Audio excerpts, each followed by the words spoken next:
All right, Patty Dominguez here with episode 64. Thanks for being here. And on today's episode, I'm talking about how to avoid difficult clients, right? So maybe you are in that growth mode and you're not quite sure how to discern if the clients are going to be a pain to work with. And there's some really clear red flags that I'm going to be sharing with you today so that you don't have to endure working with crappy clients. Are you ready? I am. All right, let's go. Hey there, I'm Patty Dominguez. You're about to discover what it means to position your brand and your business to stand out. This show explores the stories of small business owners just like you who are bringing their message out to the world and impacting their tribe. So if you want to take your business to a category of one status, then hang with me because this podcast shares everything you need to know about how to be more prolific with your brand so that you can have more profits. All right, thanks for being here and checking out this episode of the Position to Profit podcast. And on today's episode, I'm going to be sharing how to avoid difficult clients. And this sparked some interest in me because, as always, any of these conversations that I have with my clients, the lessons that I'm sharing with them, sometimes I'm like, hey, this is a really good podcast topic, so I'm going to be sharing this. And what I want to do is share when you have worked with a bad client, you know, the kind of clients I'm talking about where they will drain you, where you feel like you're giving, and it's exhausting. And you really wonder why you took the business in the first place. So I'm going to be sharing some signs that you're working with a really bad or difficult client. Because you know what? I will say at the beginning when I went out on my own, the official date was January of 2013. And I was in such a mode of almost freak out because I had left my corporate job and I was thinking, oh my gosh, I have to make this work. And so some of you may already know that force energy can be very that force energy can be exhausting. So one of the things that I had to learn, is to really honor my work and honor my time and really making the decision right out of the gate instead of just working with anything and anybody in order to make any money whatsoever. So do you see how at the root of that, it's so scarcity minded? And what was happening is I wasn't honoring myself. I was underpricing. And the net is that I just wasn't progressing. So classic example, when I first quit my job, in 2013, at the time, there was a lot of talk about social media, and my background is really on the marketing communication side of things. So I kind of took all of that experience, and I had met with one of my early mentors, and he said, you should really help, small businesses with social media. So I'm like, okay, that sounds good, and I started to really learn everything I needed to learn, and I stepped into that role. Well, because I didn't have as much experience working with small business clients, I was taking on anybody.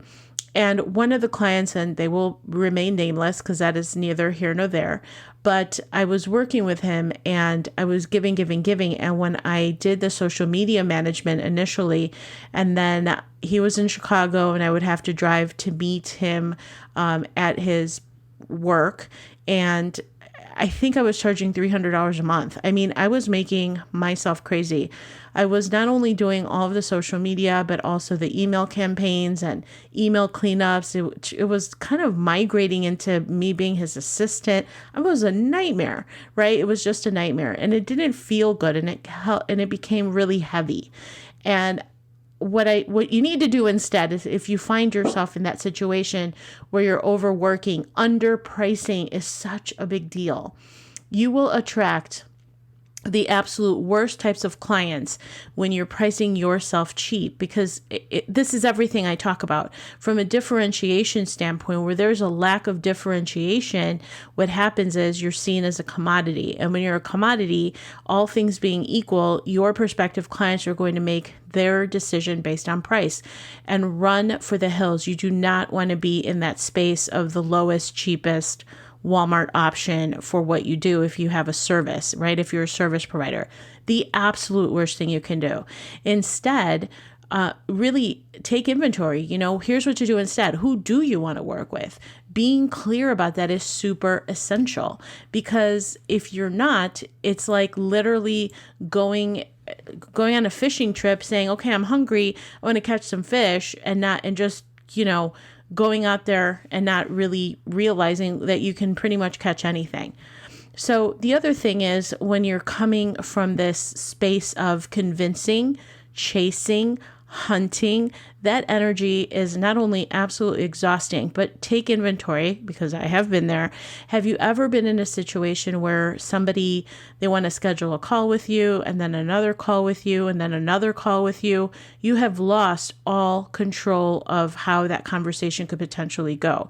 And that's really the equivalent, if you really think about it from an energetic standpoint. You're chasing or convincing that client. It's almost to the point where you're forcing it to happen, right? And so a very, very intelligent man once said, a client convinced against their will is of the same opinion still, because they may buy from you. They may say, okay, let's test this out.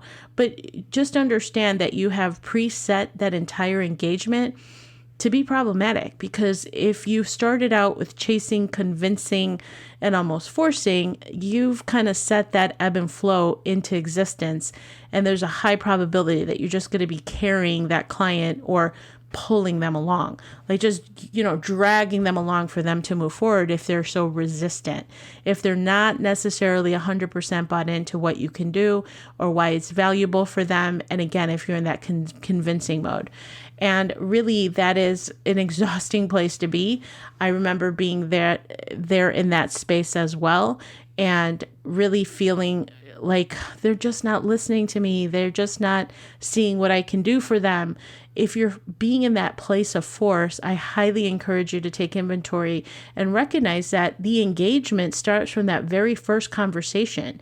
And if you are having these exploratory calls or discovery calls or whatever it is you want to call them, make note, how is the energy feeling? So is this somebody that you want to work with? Because you're helping them by answering questions and really gauging to see if this is going to be a fruitful conversation, if this is somebody who is going to be a good fit, right? Are you resonating with them? Are they resonating with you?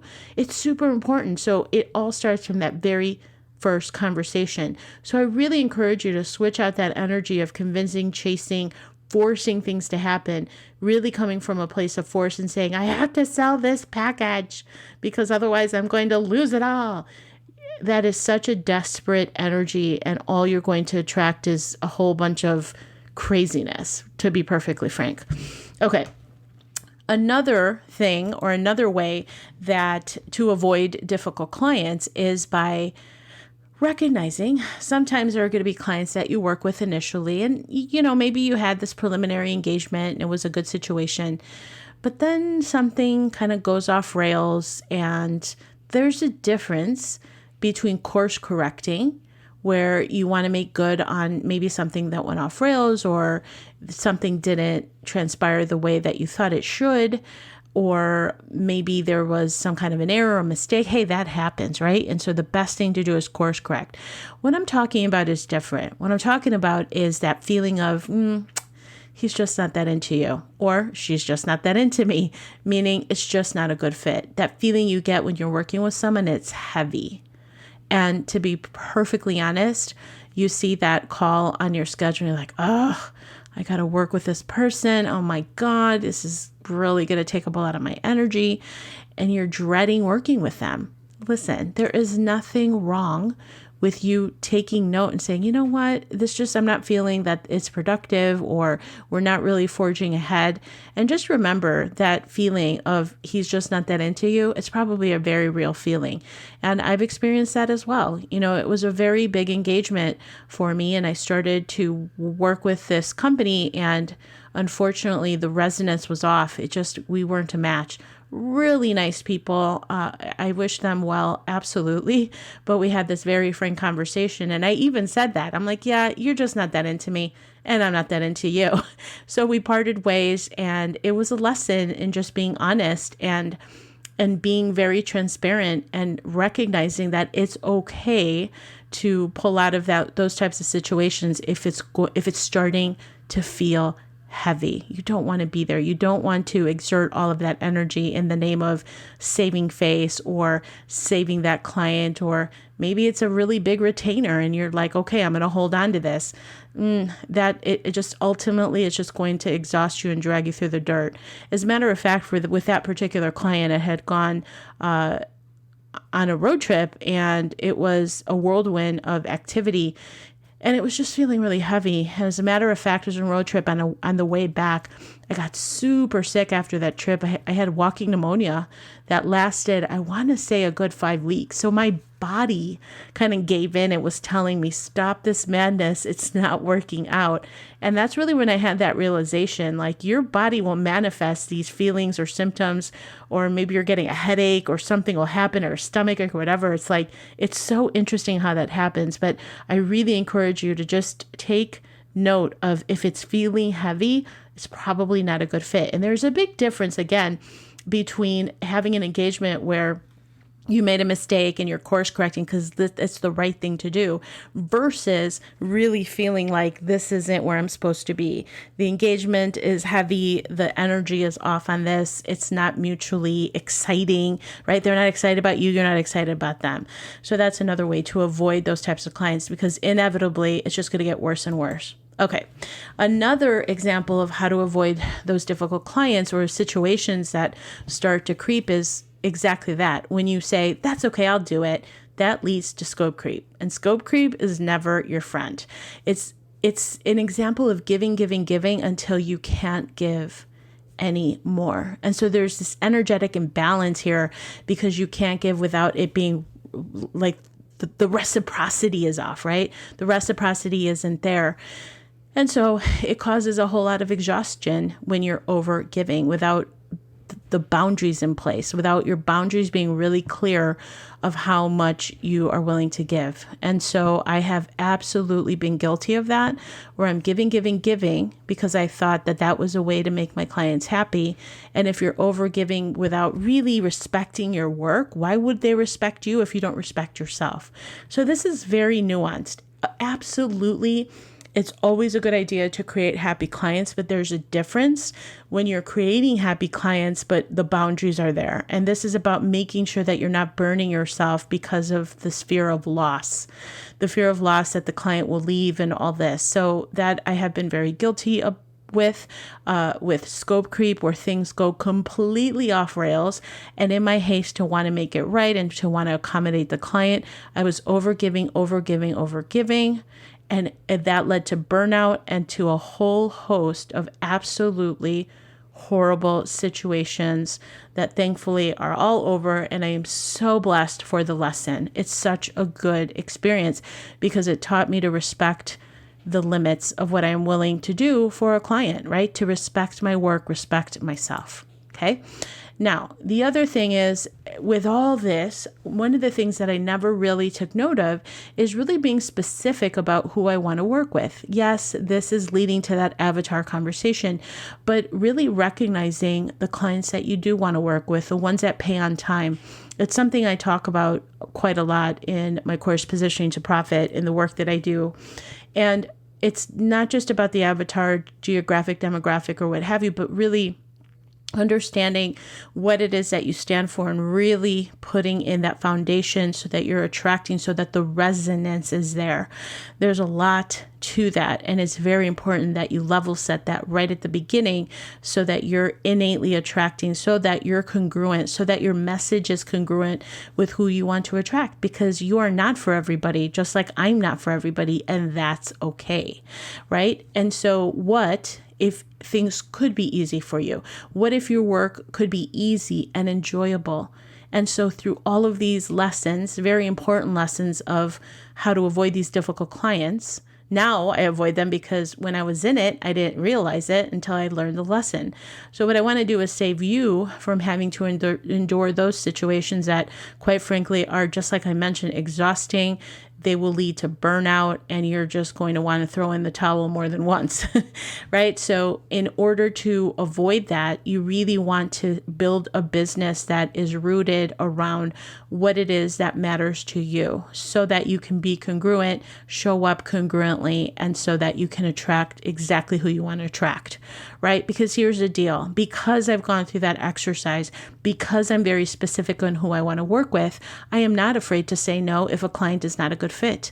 I am not afraid of loss. I am not afraid of letting go of a sale if it's just not feeling right, because that sale is not something that I am grinding for or hustling hard for. So I will gladly refund someone when it's just not a good fit, because what I'm not willing to do is compromise everything that I've given you in terms of examples of overgiving, acquiescing, letting go of my values, over delivering. And I don't mean over delivering, I mean over giving to the extent that you're burning yourself out. There's such a difference there. And so when you are very steadfast on what you are willing to do, and of course you want to be exemplary in the deliverables, but you don't want to be an overgiver to the point where you're burning yourself out and you give away your personal power. That's what this is about. And so when you have clarity on who you want to attract and how you want your business to run, you will have more fun, you'll have more enjoyment, you'll be excited about work. And then you'll wonder, how does it get any better than this? Because truly that's what I say now. I'm so blessed to work with people that I want to work with on projects that I love to work on, and things really bring me joy, and I see the transformations happen and the energy is flowing because I'm congruent, because I have been very specific. So I really encourage you, do not sell yourself short. Don't take on any business in the name of taking on any business. Be specific about who you want to work with, right? And does this represent the values, and does this person resonate with you? I say that over and over again because it is just that important. Because the luxury of having your own business is that you can call your own shots. So be very clear and align with yourself first internally before you can show up congruently out in the marketplace. And when you do that, you'll have a lot more fun and you'll make a lot more money and things will be a lot easier. Take it from me. I've been there. I got the battle wounds to prove it. And I'm just literally trying to save you the pain of having to endure that. Okay. All right. Hope this was of value to you. I was inspired by a similar conversation with a client of mine, and I thought I would pass it on to you because it is so important. Good conversations to have when you can position yourself to profit in this way. All right. Catch you next time. Thank you so much for checking out the Positioning to Profit podcast. If you haven't already done so, please make sure to hit that subscribe button so you don't miss any new episodes. And also, it would mean the world to me if you would take a quick moment to leave a rating and review on iTunes, Stitcher, SoundCloud, or your favorite podcast player. It really helps to get the word out about the podcast and, of course, the featured guests. And lastly, please make sure to connect with me on social media. Facebook, Instagram, Twitter, LinkedIn, I'm on all of them, and use hashtag positioning to profit so that I can search you out and connect that way too. All right. Thanks so much. See you next time.